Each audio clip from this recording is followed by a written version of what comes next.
takých neformálnych stretnutiach, veľmi otvorených. Už si ho začína hovoriť, že je medzinárodná, lebo má tam aj nás slovenského rodu, má tam aj členov, ktorí rozprávajú maďarsky, má tam aj proste všeho chuť.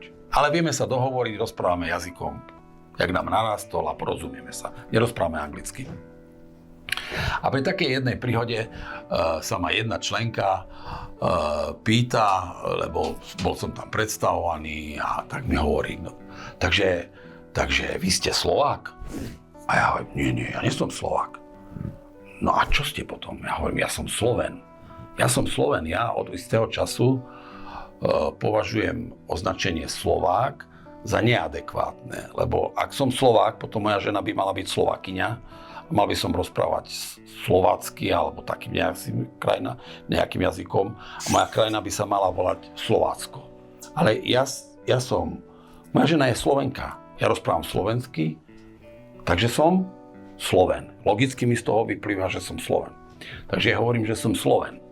A ona mi hovorí, aha, tak ty si Slovenac, po našom Slovinec.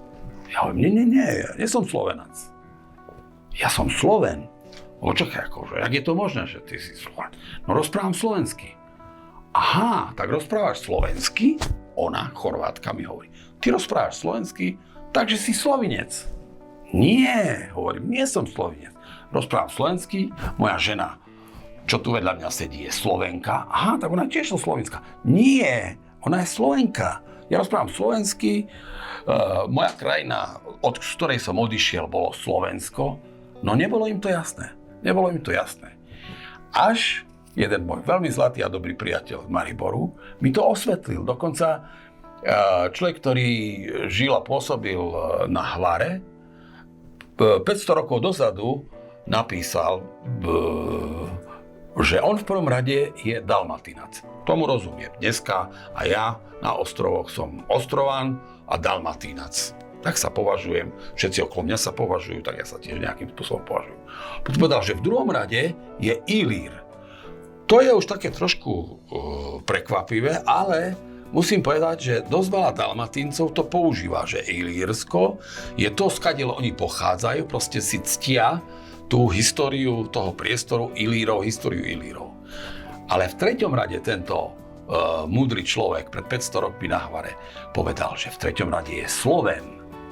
A to je to, čo sa už v Splite, v Dalmácii, v Chorvátsku nerozumie. Nerozumie sa ani, keď im to vysvetľujete.